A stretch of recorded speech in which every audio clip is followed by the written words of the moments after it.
en estos 2-3 días.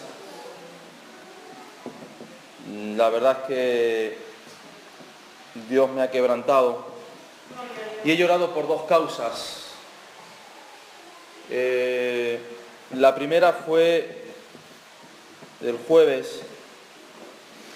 Estábamos en el culto de oración. Yo había tenido un encuentro con una persona por 1 hora y media más o menos, y una persona que había conocido los caminos del Señor, está apartada, y la verdad es que, está escrito en la Biblia, pero cuando uno lo ve pues le duele más cuando Dios habla sobre la apostasía en el tiempo final. Y yo venía en el coche el jueves y decía: Señor, no entiendo cómo no te pueden amar, no entiendo cómo las personas pueden alejarse de ti, no puedo comprender qué es lo que ven fuera de ti que sea más asombroso de lo que tú eres. O sea, no sé qué brillo hay en el mundo, no sé qué gozo, qué paz, o sea, no sé qué es lo que puede llevar a un hijo de Dios a apartarse de tus caminos. No sé qué es lo que pueda haber. La verdad es que yo he conocido al Señor desde que nací, mis padres eran pastores y siempre he estado en los caminos de Dios, y siempre que, uno ha tenido, ¿verdad?, la tentación pues en el instituto, en el trabajo, de apartarse o lo que fuera, la verdad es que nunca he encontrado brillo en las vidas de estas personas, ¿no?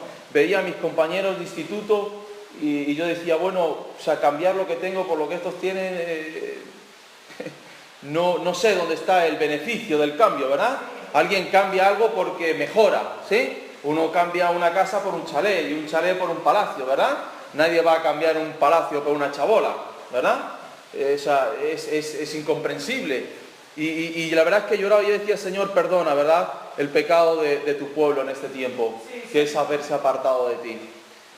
Y ayer lloraba, era el día del ayuno y estaba en internet y miré unas cosas, y yo es que soy muy hocicudo, ¿no?, como se dice aquí en Canarias, y me gusta, y vi allí y digo, voy a ver a ver si se ha cambiado algo el panorama, y me puse ahí unas cosas y vi un desastre en la iglesia, y 5.000 personas haciendo el burro, y muchos líderes allí, y todos participando de todo eso, y estaba mirando la pantalla y estaba diciendo: es imposible que la iglesia de Cristo ha llegado a esto, ¿no?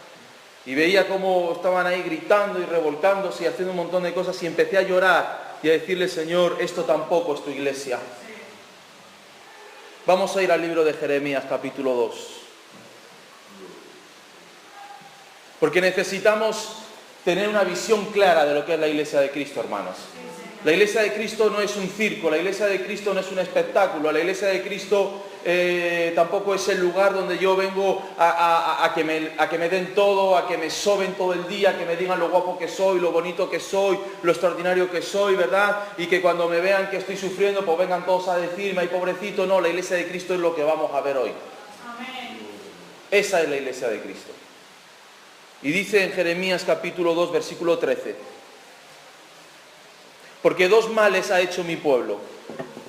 Me dejaron a mí, fuente de agua viva, y cavaron para sí cisternas rotas que no retienen agua.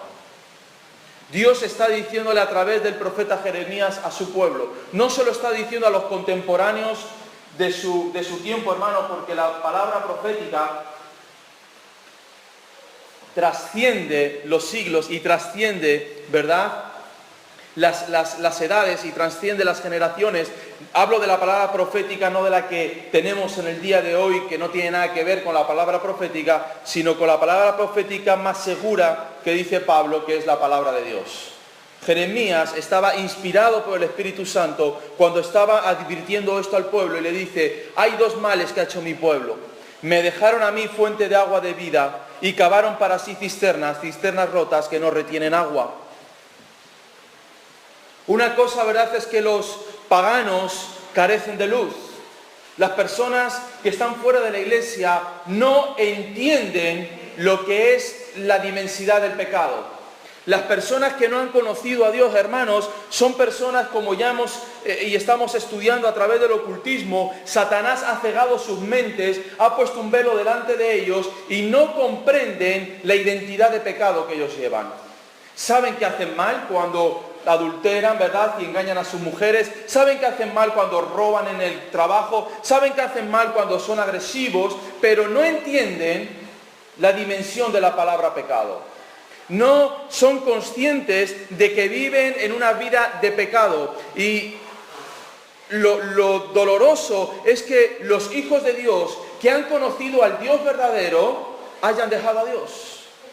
Entonces aquí el profeta está diciendo, hay algo que ha hecho mi pueblo y es que me ha dejado a mí, que me ha abandonado, habiéndome conocido, habiendo recibido el beneficio, ¿verdad?, de mi palabra, el beneficio de mi santidad, el beneficio de mi misericordia, se han vuelto cada uno por su camino.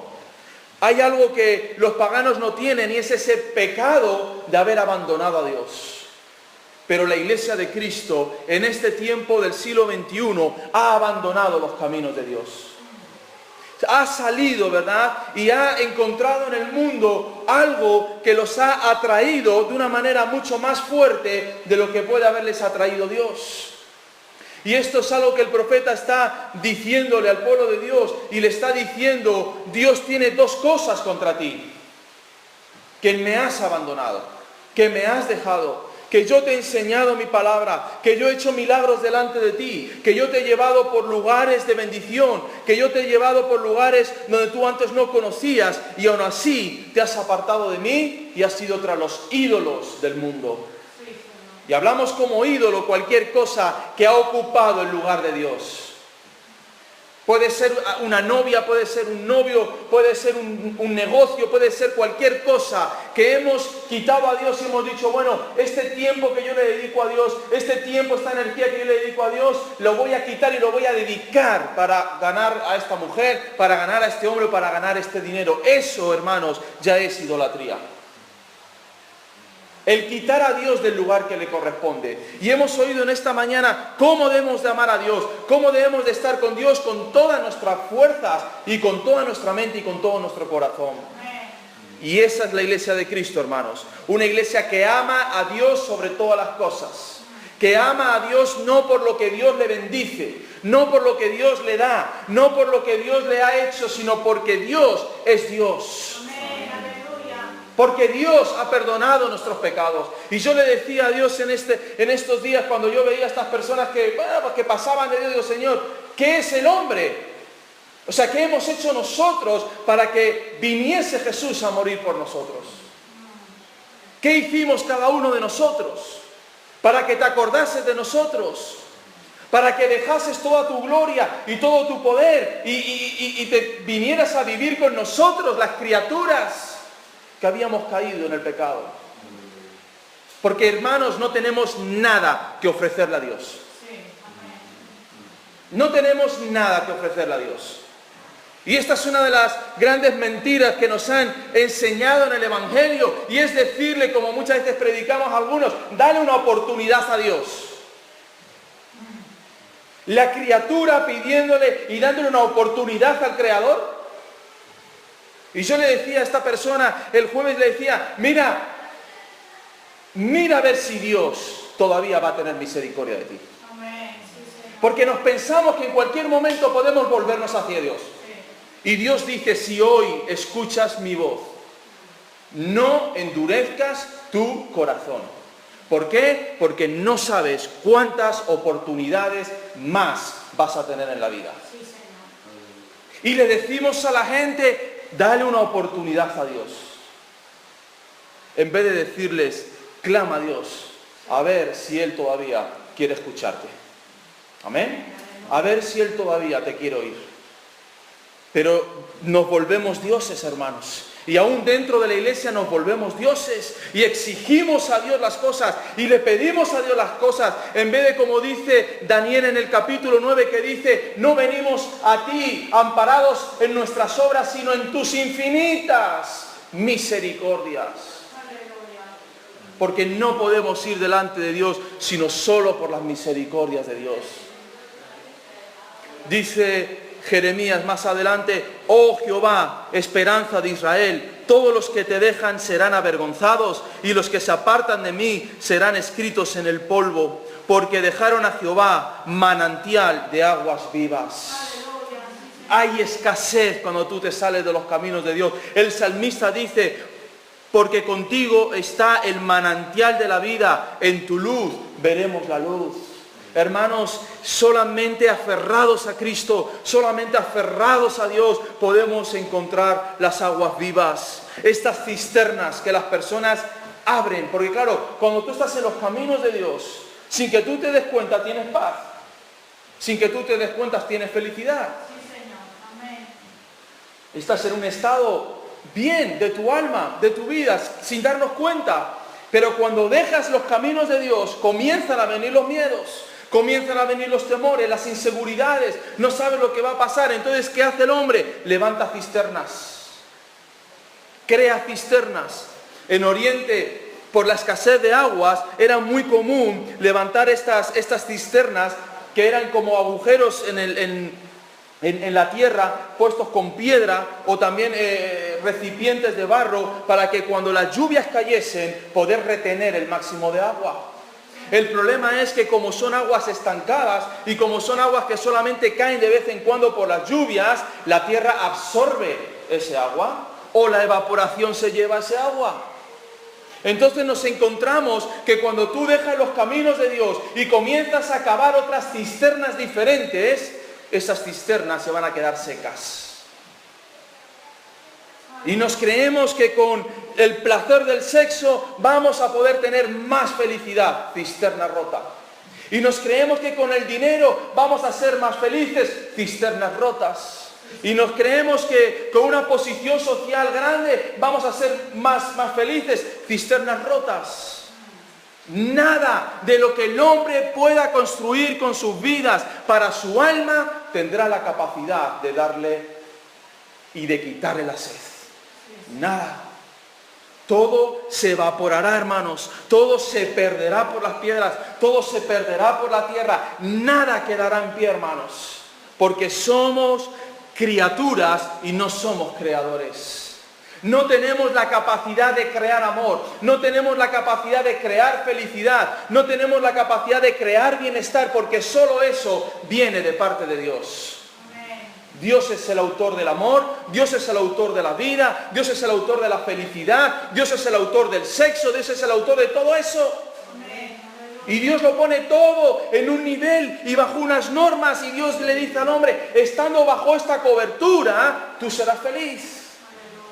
Tú vivirás en paz, tú vivirás confiadamente, tú vivirás descansado delante de mí. Pero el hombre rompe esos pozos que Dios ha levantado sobre él y cava otras cisternas. Y Dios dice: habéis levantado cisternas rotas que no retienen el agua. Cuando queréis volver a cavar, ya no hay agua. Y sacáis polvo de la tierra, y polvo de la tierra, y polvo de la tierra. Aleluya. Cuando Israel en el año 48 le entregaron la tierra, ¿qué crees que había allí? Desierto. Porque los que estaban allí no habían hecho nada en su vida. Y allí estaba eso lleno de desierto. Hasta que empezó Israel a cavar pozos, a preparar la tierra, y ahora tú vas por Israel y puedes encontrar bosques enteros verdes. Amén. Porque confían en la palabra de Dios y en lo que la palabra de Dios dice. Dice Isaías 55, a todos los sedientos, dice: venid a las aguas, y los que no tienen dinero, venid, comprad y comed. Venid, comprad sin dinero y sin precio vino y leche. ¿Por qué gastáis el dinero en lo que no es pan y vuestro trabajo en lo que no sacia? Oídme atentamente y comed del bien, y se deleitará vuestra alma con grosura. Inclinad vuestro oído y venid a mí, oíd y vivirá vuestra alma, y haré con vosotros pacto eterno, las misericordias firmes a David. Aleluya. Dios vuelve a decirle otra vez al pueblo: venid otra vez a mi presencia, volver otra vez. No tenéis dinero, no importa. O sea, No necesito dinero, o sea, Dios es el dueño de todas las cosas, hermanos. Dios, o sea, Israel, ¿qué tenía en Egipto? Nada, porque eran esclavos. Nada, porque eran esclavos. Y sin embargo levantaron en medio del desierto un tabernáculo lleno de oro. Aleluya, sí, Señor. Amén. Fueron esclavos y levantaron un tabernáculo lleno de oro. ¿Por qué? Porque cuando se iban, Dios le dio gracia a los ojos de Faraón y a los ojos de los egipcios y les entregaban las alhajas. No te preocupes, hermanos, si no tienes dinero, porque lo que tiene más valor no se puede comprar con dinero. Amén. No se puede comprar con dinero, solamente se puede comprar con la presencia de Dios. Y Dios le dice al hombre, no compres vino, no compres leche, no compres pan podrido, maloriente, ¿verdad? Ven a mi presencia y come, llénate, aleluya, y sé saciado de toda la grosura que Dios tiene para tu vida. Hermanos, hay dos extremos en esta hora sobre la iglesia, los que han abandonado los caminos de Dios y aquellos que están en la locura de todo este movimiento, ¿verdad?, del Espíritu Santo y todas estas cosas. Y yo creo en el Espíritu Santo y pronto vamos a hacer un estudio sobre esto porque yo hablo en lenguas desde los 8 años. O sea que a mí nadie me puede decir lo que habla en lenguas porque sé, pero tenemos que saber lo que dice la palabra de Dios. Amén. Sobre todos los dones, sobre todos los ministerios y sobre todas las cosas, porque si no podemos entrar en esa locura en la que ha entrado la iglesia de Cristo. Y la iglesia de Cristo es un lugar donde venimos todos sin dinero, sin posición social, sin nada, todos iguales delante de Dios. Todos iguales delante, todos nos sentamos en la misma silla. Y los ves aquí con el cartelito VIP. VIP, yo nunca he entendido eso. Pero existe. Somos VIPs. ¿Hay algún VIP aquí? No hay VIPs, hermanos. Entonces necesitamos entender que la iglesia, ¿verdad?, es un lugar donde nos acercamos para vivir y para ser llenados del agua de vida. No de las cisternas que nosotros seamos capaces de levantar. No de las cisternas que nosotros queremos levantar, sino de aquello que Dios es capaz de darnos a través de su presencia. Vamos a ir al libro de Génesis capítulo 21. El Génesis capítulo 21. Versículo 25 y versículo 33. Y Abraham reconvino a Abimelech, o sea, le llamó la atención, ¿no? A causa de un pozo de agua que los siervos de Abimelech le habían quitado. Un pozo que Abraham había cavado. Y plantó Abraham un árbol tamarisco en Berseba, invocó allí el nombre de Jehová, Dios eterno. Berseba significa pozo de 7 o pozo del juramento. Y Abraham levanta allí un árbol tamarisco, o en el hebreo, mejor dicho, es un bosque de tamariscos, que era el lugar donde se ofrecían sacrificios, como un templo al aire libre. Y este es uno de los pozos que Abraham levanta y que los filisteos quieren para ellos. Y vamos a leer un capítulo más allá, en el Génesis capítulo 26, 5 capítulos más allá, Génesis capítulo 26, del 15 al 25.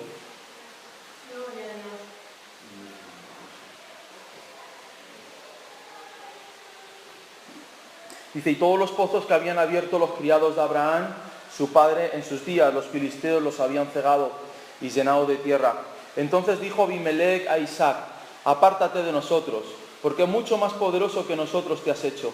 E Isaac se fue de allí y acampó en el valle de Gerar, y habitó allí, y volvió a abrir Isaac los pozos de agua que habían abierto en los días de Abraham su padre, y que los filisteos habían cegado después de la muerte de Abraham, y los llamó por los nombres que su padre los había llamado. Pero cuando los siervos de Isaac cavaron en el valle y hallaron allí un pozo de aguas vivas, los pastores de Gerar riñeron con los pastores de Isaac, diciendo, el agua es nuestra. Por eso llamó el nombre del pozo Eshek, porque había altercado con él. Y abriendo otro pozo, y también riñeron sobre él, y llamó su nombre Sidna. y se apartó de allí y abrió otro pozo y no riñeron sobre él y llamó su nombre Rehobot. Y dijo, porque ahora Jehová nos ha prosperado y fructificaremos en la tierra. Y de allí subió a Beerseba y se le apareció Jehová aquella noche y le dijo, yo soy el Dios de Abraham, tu padre, no temas, porque yo estoy contigo y te bendeciré y multiplicaré tu descendencia por amor de Abraham mi siervo. Y edificó allí un altar e invocó el nombre de Jehová y plantó allí su tienda. Y abrieron allí los siervos de Isaac un pozo. Amén. Es impresionante que en medio del desierto haya pozos abiertos y los cieguen. ¿Qué sentido tiene eso? Ninguno. Solamente lo podemos entender en el nivel espiritual. Hermano, cuando tú abres pozos delante de Dios, los filisteos, Satanás, el mundo, los hombres perversos quieren cegar esos pozos. Que no haya esos pozos de bendición sobre tu vida. Que no haya esos pozos de bendición para tu casa, para tu familia. Y Abraham había abierto pozos alrededor de la tierra y los habían cegado los filisteos. Habían echado tierra sobre ellos y los habían taponado. Y cuando vuelve otra vez Isaac a querer abrir los pozos, se pueden a reñir con él. O sea, es como...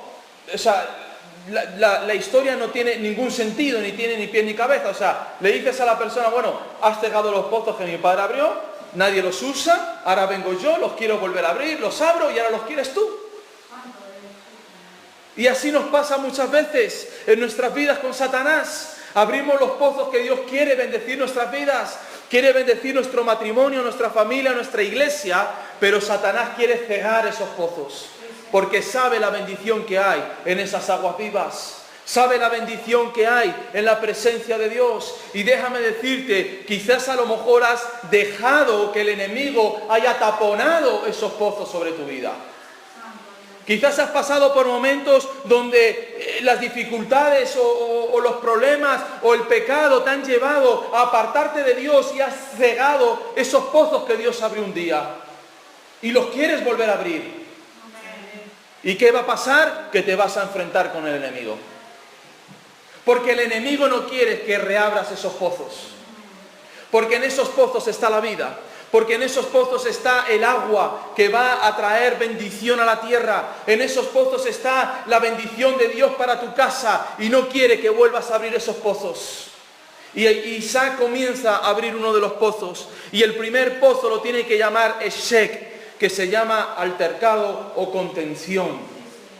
Comienza a abrir los pozos de Dios en tu vida. Y comenzarás a tener problemas. ¿Y con quién vas a tener problemas? Con tu casa. Los primeros problemas que vienen cuando nosotros queremos levantar altar de Dios y queremos volver a levantar y abrir esos pozos, las contenciones, los altercados son con los que nos rodean, los más cercanos a nosotros. Las personas que nos rodean, el tío, la tía, el primo, la prima, ¿verdad? El hermano, la hermana, el esposo, la esposa, el cuñado, el que sea. Vuelve otra vez a abrir el altercado. Y Isaac quiere volver a abrir los pozos que su padre había cavado. Y empieza a abrir los pozos y el infierno se levanta contra él. Los filisteos se levantan contra él y quieren esos pozos, aunque ellos los habían cegado, aunque ellos los habían tirado, pero Satanás siempre va a querer lo que Dios tiene para tu vida. No soporta Satanás ver a un hijo de Dios santificado, lavado con la sangre del Cordero, limpio delante de la presencia de Dios, en la felicidad plena de la presencia de Dios.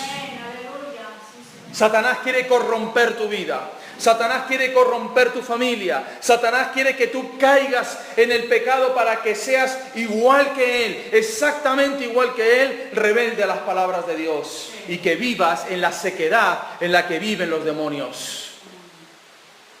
Porque los espíritus inmundos, como vimos la semana pasada, ¿por dónde están? Vagando por los desiertos. Y no hay descanso para sus vidas. Y Dios quiere traer descanso a tu vida. Levanta un pozo y tendrás altercado. Isaac vuelve a levantar un segundo pozo y tiene que llamar su nombre Sibna, que significa enemistad o acusación. Primero se vuelven contra ti y segundo empiezan a acusarte. ¿Qué le pasó a David? Cuando David va a hablar con sus hermanos de parte de su padre que le lleva el queso y el pan, y sus hermanos ¿qué le dicen? ¿Qué haces aquí, David? Y espera, que empieza el discernidor de espíritus, ¿sí? Yo discierno, le dijo al hermano, que has venido para ver la batalla. O sea, tengo discernimiento y sé lo que hay en tu corazón. Y empiezan a acusarle a David. Y David dice, bueno, es esto mero hablar, ¿verdad? Dice que se da media vuelta y se va. No pierdas tiempo con los que te acusan. Date media vuelta y vete. Amén. Date media vuelta y vete.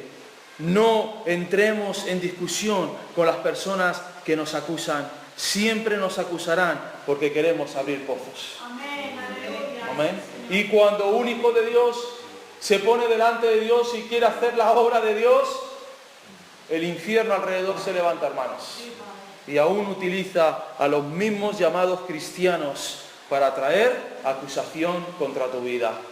Y te dirán, esto es lo que hay en tu corazón, esto es lo que tú quieres, esto es lo que tal y esto es lo que cual. ¿Qué tienes que hacer? Correr a la presencia de Dios. Amén. Y abrazar al Padre y decirle, Señor, tú sabes lo que hay en mi corazón. Amén. Y tú sabes lo que hay en mi vida. Y David no perdió un solo segundo, hermanos, en discutir con sus hermanos. ¿Qué importa lo que pensaran los hermanos a lo que ha ido David? ¿Qué importa lo que pensara la gente? David vio la necesidad y vio a aquel incircunciso y se puso de pie delante de toda una generación. Nosotros cuando vemos las almas, hermanos, los vemos que están atados por el incircunciso. Y tenemos misericordia de ellos y queremos quitar, ¿verdad?, ese poder que hay sobre ellos para que caiga la vela, el velo que hay sobre sus ojos y comiencen a ver la luz de Dios.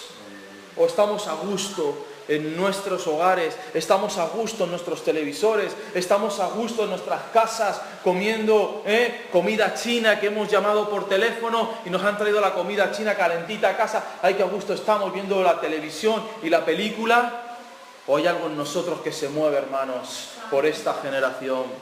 Ayer estaba en el Teide y empiezo a oír un alboroto por ahí. Y me veo que dos se iban a pegar, pero a pegarse bien. Y había niños había chiquillos. Y salí corriendo a por los de tal. Y había uno que había agarrado un palo del tamaño para meterle al otro el palazo. Y gracias a Dios que los separamos. Bueno, los separamos, no los separé, porque allí todo el mundo mirando. Y les digo, ¿pero tú no ves a tus hijos? ¿Tú no ves que están llorando tus hijos? La niña llorando, papá, no sé qué, vete. Digo, tira para abajo, vete y déjalo. Hermanos, allí se apaciguó todo. El otro se fue con el perro y con su mujer o su querida, la que fuese, y el otro se fue para abajo pegándole pescozones el padre porque se había metido en una pelea. Y yo decía, Señor, ¿cuánta necesidad hay? ¿Cuánta necesidad hay? Estás en un día tranquilo, ¿verdad?, en medio del Parque Nacional del Teide, disfrutando de la nieve, y hay gente peleándose. No es que se estuviesen peleando por el televisor de oferta, como pasó en Mediamar hace poco, o que se estuviesen peleando por un boleto premiado de la lotería, no. Simplemente hay algo en las vidas, hermanos, en la esquizofrenia en la que está entrando el ser humano y el mundo, que los hace estar, no sé, como tensos en todos los lugares y ocasiones. Y yo decía, Señor, danos la gracia para alcanzar a estas personas. Danos la gracia para alcanzar a estas personas. ¿Qué necesidad tienen estas personas de ir un día al Teide y pelearse a palos en medio de la nieve? ¿Qué hay en el corazón de las personas? Pozos secos, hermanos. Pozos secos. Necesitamos, iglesia, que comience a abrir pozos de bendición. Amén. Pozos que sacien las vidas de las personas. Y eso solamente puede entrar y puede estar cuando entremos en la presencia de Dios, quebrantados delante de la presencia de Dios. Yo les quiero hacer una pregunta y contéstenla a ustedes en su interior, pero ¿Cuándo fue la última vez que te quebrantaste delante de Dios? No que te emocionaste, hermano. No que te hicieron una buena predicación o oíste una canción bonita, ¿verdad? Y algo tocó tu vida. No, simplemente estando en la presencia de Dios, de repente vino una convicción a tu vida. Porque hemos dejado de ser conmovidos por Dios. Y necesitamos volver a ser conmovidos por Dios. Cuando tú lees la palabra de Dios, cuando tú lees la Biblia, del Génesis al Apocalipsis, ves a tantos hombres de Dios quebrantados delante de la presencia de Dios. Tirados delante de la presencia de Dios, viendo la gloria de Dios, viendo el poder de Dios, viendo la magnificencia de Dios. Y necesitamos volver a cavar esos pozos del quebrantamiento en nuestras vidas. Y dice que abrió un tercer pozo y lo llamó Rehobot, que significa espacios abiertos, lugares anchos, espaciosos, extensiones, calles anchas. Y allí dice, habitaremos y seremos multiplicados. Amén. Hermanos, como iglesia estamos en este tercer pozo. Este es el pozo de la bendición de Dios. Este es el pozo de la prosperidad de Dios. Este es el pozo de los espacios abiertos que Dios va a levantar y está levantando sobre nuestras vidas. Aleluya. Y necesitamos ir a esa presencia de Dios. Y dice que habitó ¿dónde? En Berseba. Y hemos leído, ¿verdad? ¿Quién levantó el primer altar en Berseba? Abraham, su padre. Aleluya. Y él años después vuelve a ese lugar y planta allí su tienda. Amén. Y Dios vuelve a hacer pacto con él y le dice, te bendeciré y te multiplicaré grandemente. Aleluya. Hermanos, Dios nos dice en esta mañana, os bendeciré y os multiplicaré grandemente. Aleluya. Y estamos buscando ese lugar en el que habitar, hermanos. ¿Queremos salir del hotel? Amén. Así que estén orando y queremos ir a un lugar, encontramos un lugar muy bonito, pero cobran 1.200 euros al mes. Así que no nos llega. Amén. Pero es muy bonito. Pero yo le decía, Señor, no sé, ¿y si de aquí a poquito tú nos lo das? Amén. ¿Y si tú de aquí a poquito tú nos lo das? Hermanos, preparemos nuestras vidas para la bendición de Dios. Dios tiene cosas grandes con su iglesia en este tiempo. Y vamos a estar orando para que Dios nos lleve al lugar donde tenemos que levantar altar a Dios. Amén. En este lugar ya, hay algunas contenciones como los pozos, A veces se levantan y se ponen aquí a contener con el pozo que hemos abierto. Así que vámonos al lugar donde Dios nos diga. Aleluya. Y vamos a estar orando en este tiempo. Y yo les pido a todos ustedes como miembros de la iglesia que estén orando. Amén. Y que seamos fieles con nuestros diezmos, con nuestras ofrendas, para poder ir al lugar que Dios nos ha dicho que tengamos que ir. Y si es Berseba, que lo encontremos y que Dios nos diga, aquí, planten la tienda. Y aquí les voy a multiplicar y aquí les voy a bendecir. Dios tiene cosas grandes para nosotros en este año. Así que no nos cansemos de seguir abriendo pozos de bendición. No importa los problemas, hermanos. No importa las circunstancias que hayan venido a nuestro alrededor, como oíamos en esta mañana. 20 años llevamos en esta tierra, bendiciendo la tierra que Dios nos ha puesto y Dios nos va a dar victoria. Aleluya. Y en estos 20 años, pues ha habido muchas circunstancias, muchas cosas, pero no nos cansamos de hacer el bien. Aleluya. Porque a su tiempo recogeremos si no desmayamos. Aleluya. Vamos a cerrar nuestros ojos y vamos a pedirle a Dios su bendición. Aleluya. En esta mañana.